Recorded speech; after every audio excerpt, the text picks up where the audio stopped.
নমস্কার, নন্দিনীর সাতকাহনের আরও একটি নতুন এনার্জেটিক ব্লগে আপনাদের সবাইকে স্বাগত জানাই। আশা করি যে যেখান থেকে আমার ভিডিওটি দেখছেন সবাই সুস্থ এবং ভালো আছেন। এখন সকাল ওই 8:30 মতো বাজে। আজকে অনেকটা দেরি করে ভিডিও স্টার্ট করলাম। অফ ক্যামেরায় আমার ঘরের অনেক কাজ হয়ে গেছে, সাথে স্নান এক্সারসাইজ সব কমপ্লিট। যাই হোক, সাধারণত আমি খুব সকালবেলা থেকে ভিডিও শুরু করি। এই তো খেজুর রাখার কন্টেনারটা সেদিন ধুয়ে দিয়েছিলাম, তারপর খেজুরটাও আনা হয়েছিল। যে কটা খেজুর কন্টেনারে রাখা যায় সেগুলো রাখলাম, বাদবাকিগুলো খেজুরের বক্সেই রইল। ওদিকে কফিটাও বসিয়ে দিয়েছি, মানে কফির জন্য দুধ গরম করতে বসিয়েছি।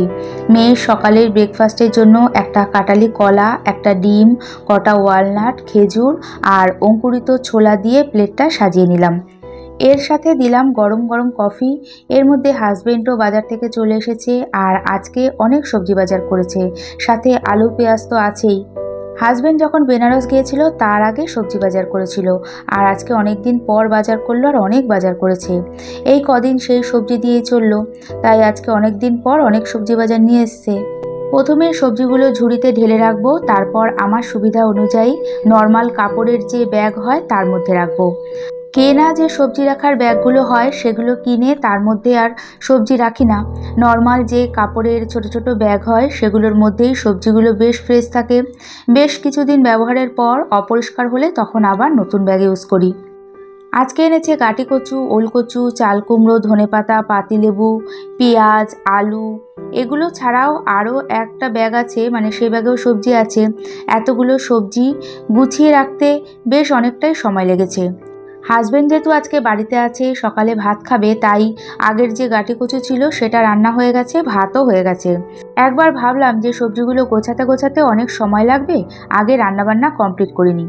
এদিকে নিচের মাছালা ভাইটাও মাছ দিয়ে গেছে। কিন্তু এত সবজি টেবিলের ওপর এরকম সাজানো থাকলে কেমন দেখতে লাগে বলুন। অ্যাকচুয়ালি এইভাবে থাকতে তো অভ্যস্ত নই, তাই একেবারে সবজিগুলো গুছিয়ে রেখে টেবিলটাও পরিষ্কার করে নেব। সকালে ঘুম থেকে উঠে বলতে পারেন 1 মিনিটও সময় নষ্ট করিনি। কয়েকদিন বৃষ্টির পর আবার যা গরম পড়েছে, সকালের দিকে যত তাড়াতাড়ি কাজগুলো করে নেওয়া যায় তত ভালো হয়। যে কাজটা ফেলে রাখবো সেটা পড়েই থাকবে, আগে করলেও আমাকে করতে হবে আর পরে করলেও আমাকেই করতে হবে।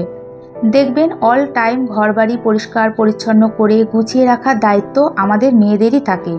যাদের হেল্পিং হ্যান্ড আছে তারাও দেখবেন হেল্পিং হ্যান্ডরা কত কাজ করে। সেই ঘরবাড়ি গুছিয়ে রাখা, এক কথা পুরো ঘরবাড়ি মেনটেন করার দায়িত্ব আমাদের ওপরই থাকে। বছর বছর ধরে কাজগুলো করতে করতে এখন আর দায়িত্বর থেকেও এটা অভ্যাসে পরিণত হয়ে গেছে। এদিকে ফ্রিজে সবজি রাখার বক্সটাও দেখলাম একটু ময়লা হয়েছে।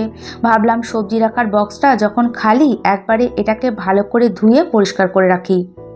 এর মধ্যে কটা রসুন, আদা, পটল রয়েছে, সেগুলো নামিয়ে নিয়ে ভালো করে লিকুইড ডিশওয়াশ দিয়ে পরিষ্কার করলাম। ব্যালকনিতে আর গেলাম না, ওই ঝটপট করে সিঙ্কের মধ্যেই পরিষ্কার করে ধুয়ে নিলাম। আমার পুরো ফ্রিজ একবারে খুব একটা বেশি পরিষ্কার করা হয় না, কারণ সেটা সময় সাপেক্ষ ব্যাপার, আর ঘন্টাখানেক সময় তো লেগেই যায়। যখন যেই জায়গাটা অপরিষ্কার দেখি সাথে সাথেই পরিষ্কার করে নিই, আর যখন ফ্রিজে সবজি বা অন্যান্য জিনিস কম থাকে তখন পরিষ্কার করার চেষ্টা করি, এতে পরিশ্রম কম হয়। এক হাতে উইদাউট হেল্পিং হ্যান্ড যখন বাড়ির সমস্ত কাজ করা হয় তখন একটা কাজের পিছনে সত্যি অতটা সময় দেওয়া যায় না। আর দেখবেন প্রতিটা জিনিস অল্প অল্প করে বা ঘর বাড়ি পরিষ্কার করে নিলে দেখতেও ভালো লাগে, সাথে মনে স্যাটিসফ্যাকশনও হয়। এই তো স্কচব্রাইট দিয়ে লিকুইড ডিশওয়াশ দিয়ে পরিষ্কার করে নিচ্ছি। এই সবজি রাখার বক্স বলুন বা ট্রে বলুন, যেটাই বলুন, এর ওপর আগে একটা প্লাস্টিকের মতো পেতে নিই।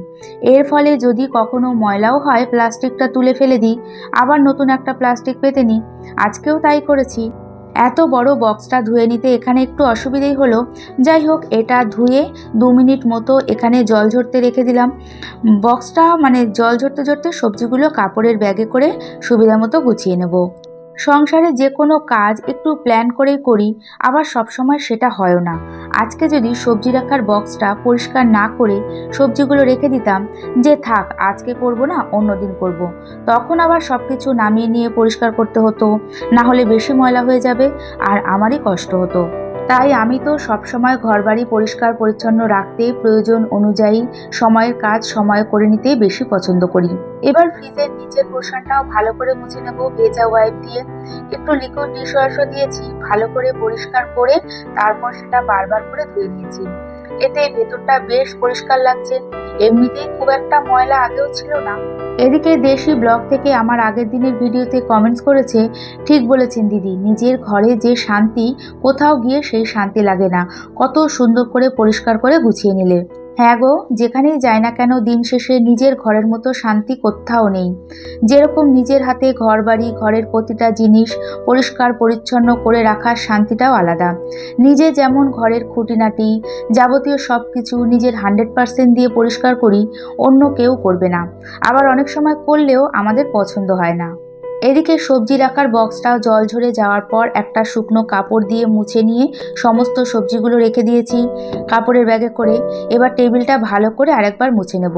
সকালে তো একবার মুছেছি, সমস্ত সবজি এখানে গোছানো হয়েছিল তাই আরেকবার মুছে নিলাম। টেবিলটা মুছে হাজবেন্ডকে সকালের ভাতটা দিয়ে দেব, তারপর মাছ ধুয়ে এই যে রান্নাটা বসিয়ে দিলাম। আজকে রান্না কমপ্লিট করতে অনেকটা দেরি হয়ে গেছে, খুব একটা অসুবিধা হয়নি। সকালেই বাজার আসার আগেই অফ ক্যামেরায় ঘর ঝাড়মোছ করা সমস্ত কাজ কমপ্লিট করে নিয়েছি। যে যার সংসারের পরিবারের লোকজনদের প্রয়োজন অনুযায়ী কাজবাজ করে। আমি যেমন বেশিরভাগ দিন ঘরের যাবতীয় কাজ শেষ করে তারপর রান্না করি। রান্নার পর আর খুব বেশি কাজ থাকে না, রান্নাঘর পরিষ্কার করা বাসন মাজা এগুলোই বাকি থাকে। এই তো নিচে মাছওয়ালা ভাইটা জ্যান্ত তেলাপিয়া মাছ দিয়ে গেছিল, মাছগুলো সব ধুয়ে নুন হলুদ মাখিয়ে রেখেছিলাম বেশি করে তেল দিয়ে। এবার মাছগুলোকে একটু কড়া করে ভেজে নেব। মাছ ভাজতে অনেকটা সময় লেগেছিল। আজকে এই তেলাপিয়া মাছের ঝাল করব, কোনো রকম আলু বা অন্য কোনো সবজি দেব না, একটু শুকনো শুকনো করেই করব। মাছের জন্য প্রথমেই একটা মশলা করে নেব। যে কাঁচা লঙ্কাগুলো এনেছে তার মধ্যে থেকেই বেশ কটা কাঁচা লঙ্কা ধুয়ে নিলাম, আর হাফ টমেটো কেটে নিলাম, আর সামান্য জিরে গুঁড়ো দিলাম। এবার এটাকে ভালো করে পেস্ট করে নেব। 3-4 দিনের জন্য কাঁচা লঙ্কা পেস্ট করাই থাকে, কিন্তু শেষ হয়ে গেছিলো, না হলে হয়তো আজকেই পেস্টটা করতাম না। ওই তেলের মধ্যে একেবারে টমেটো আর কষানোর সময় জিরে গুঁড়ো দিতাম। মাছে দেওয়ার জন্য বেশ খানিকটা রেডিমেড সর্ষে পোস্ত গুঁড়ো একটা বাটিতে ভিজিয়ে রেখেছিলাম। এদিকে এই যে বিউটিস মেকওভার থেকে আমাকে লিখেছে, আমার বেশ ভালো লাগলো, ফার্স্ট বার দেখলাম তোমার ব্লগটা। Thank you so much. আমারও খুব ভালো লাগে যখন তোমরা আমার কাজগুলো পছন্দ করো। আমার মনে হয় তুমি ফার্স্টবার না, এই নিয়ে 3rd বার কমেন্টস করলে, তবে আমারই ভিডিওতে সেইভাবে কোনোদিন রিপ্লাই দেওয়া হয়নি। যাই হোক, ভালো থেকো। এই তো মশলা পেস্ট হয়ে গেছে। এবার ওই মাছ ভাজা তেলের মধ্যেই অল্প একটু কালো জিরে ফোড়ন দিয়ে ওই মিক্সিতে যে মশলা করে রেখেছি সেটা আর নুন হলুদ দিয়ে বেশ ভালো করে কষিয়ে নেব। যেহেতু এটা একটু মাখা মাখা করব, তাই একেবারে কম তেল এটা ভালো লাগবে না। ভালো করে কষিয়ে নিয়ে অল্প একটু গরম জল দিয়েছি। ঝোলটা ফুটে উঠলে ভিজিয়ে রাখা সর্ষে পোস্তটা দিয়ে দেব, আর 2টো কাঁচা লঙ্কা দিলাম ফ্লেভারের জন্য। তারপর অল্প একটু ফুটে ওঠার পর মাছগুলো সব দিয়ে দিলাম, আর নামানোর আগে বেশ কিছুটা ধনেপাতা কুচি দিয়ে দিলাম। আর আজকে মাছের ঝালটা খেতে ভীষণ ভালো হয়েছিল। আশা বিশ্বাস আমার এক বন্ধু, আমার সমবয়সী বা আমার বোন বা দিদি হতে পারে, যাই হোক আমি তো বন্ধু বলেই মনে করি। যবে থেকে আমার ভিডিও দেখা স্টার্ট করেছো তুমি, একটা দিনও এমন হয়নি যে কমেন্টস করোনি। ছোট্ট হলেও একটা মিষ্টি কমেন্টস তুমি করেছো। সব সময় আবার থ্যাংক ইউও বলা যায় না, শুধু বলবো আমার মনের জোর অনেক বাড়িয়েছো। ভালো থেকো, আর অসুবিধে না হলে কোথা থেকে আমার ভিডিও দেখছো প্লিজ জানিও। রান্নাবান্নার পর প্রতিদিনই একটা ভেজা ওয়াইপ দিয়ে মশলার কন্টেনারগুলো ভালো করে মুছে রাখি। কিছু কিছু মশলার কন্টেনার আছে যেগুলো রেগুলার ইউজ হয়, যেমন হলুদ, নুন, জিরে, ধনের গুঁড়ো কন্টেনার। এগুলো রান্নার পর জাস্ট ওই 2-3 মিনিট সময় নিয়ে মুছে রাখলে এগুলো সব সময় পরিষ্কার থাকে, এতে দেখতেও ভালো লাগে। পরিষ্কার পরিচ্ছন্ন রান্নাঘর সবারই ভালো লাগে, কিন্তু রান্নাঘর সবসময় পরিষ্কার রাখতে কতটা এফোর্ট দিতে হয় তার অ্যাকচুয়ালি কোনো হিসেব করা যায় না। আজ এটা পরিষ্কার করছি তো কাল ওটা পরিষ্কার করছি। যাই হোক, তারপরেও সবসময় চেষ্টায় থাকি যাতে সাধ্যমতো পরিষ্কার করে নিতে পারি। এরই সাথে ভিডিওটি দেখতে দেখতে কোথাও এতটুকু ভালো লেগে থাকলে একটা ছোট্ট লাইক করে দিতে ভুলবেন না। আর ভিডিওটি কেমন লাগলো কমেন্টসের মাধ্যমে জানিয়ে চ্যানেলটি সাবস্ক্রাইব করেও রাখতে পারেন। আর কাজগুলো যদি আপনি অলরেডি করে থাকেন তাহলে আপনাকে জানাই অসংখ্য ধন্যবাদ। এখন গ্যাস ওভেন কাউন্টার টপ সব কিছু একটু ডিটারজেন্ট দিয়ে ভালো করে পরিষ্কার করে নিলেই এখনের মতো রান্নাঘরের কাজ কমপ্লিট। আজকে বেশি কিছু রান্না করিনি, গাঁটির তরকারি আর তেলাপিয়া মাছের ঝাল করেছি, তাই বাসনও কম হয়েছে। তো সেগুলো রান্না করতে করতেই মেজে ধুয়ে নিয়েছি। যতক্ষণে রান্নাঘরে থাকি একটু সময় নষ্ট করি না, টুকটুক করে এটা ওটা কাজ করতেই থাকি যাতে সময় নষ্ট না হয়। বৈশালীনাথ দিদিভাই লিখেছেন আমাকে আগের ভিডিওতে, ঠিক বলেছ, আমারও রান্নাঘর খুব ছোট, কিন্তু ওটা আমার কাছে ভীষণ প্রিয়, খুব ভালো লাগলো।